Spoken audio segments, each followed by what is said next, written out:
News પ્રાપ્ત થઈ રહ્યા છે। વાવ-થરાદ જિલ્લાથી ભાભરના વડપગ ગામેથી દેશી હાથ બનાવટની બંદૂક ઝડપાઈ। વાવ-થરાદ જિલ્લાના ભાભર પોલીસ સ્ટેશનના વડપગ ગામેથી ગેરકાયદેસર અને વગર પાસ પરમિટની દેશી હાથ બનાવટની બંદૂક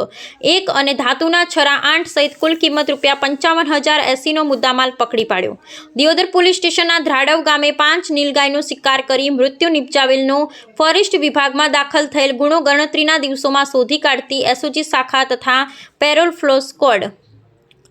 વાવ-થરાદ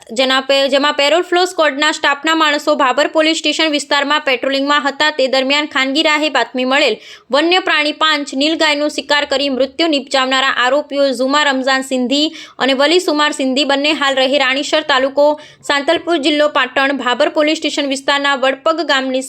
વન્ય પ્રાણીઓનો શિકાર કરવા માટે હથિયાર સાથે આવેલ બાતમી હકીકત આધારે પેટ્રોલિંગમાં હતા। તે દરમિયાન વડપગ ગામની સીમમાં બેડાથી ધ્રાડવ જતા પાક્કા રોડ ઉપર આવતા અચાનક પૂર ઝડપે મોટરસાયકલ આવેલ અને પોલીસને દૂરથી જોઈ મોટરસાયકલ રોડ ઉપર ફંગોળી મોટરસાયકલ ચાલક તથા તેની પાછળ બેઠેલ ઈસમ રણમાં બાવળોની ઝાડીમાં નાસી ગયેલ। મોટરસાયકલ ગેરકાયદેસર અને વગર પાસ પરમિટના દેશી હાથ બનાવટની બંદૂક અને તેમાં ભરેલ વિસ્ફોટ કરવાનો ધન પદાર્થ તથા ધાતુના છરા 8 અને ધાતુ લગાવેલ ટીકડીઓ 18 પકડી પાડેલ અને દિયોદર પોલીસ સ્ટેશન ના ધ્રાડવ ગામે 5 નીલગાયનો શિકાર કરી મૃત્યુ નિપજાવેલનો દિયોદર રેન્જ ફોરેસ્ટ વિભાગમાં દાખલ થયેલ ગુનો શોધી કાઢી બંને ઈસમો વિરુદ્ધ ભાભર પોલીસ સ્ટેશન ખાતે આર્મ એક્ટ હેઠળ કાયદેસરની કાર્યવાહી હાથ ધરવામાં આવી હતી।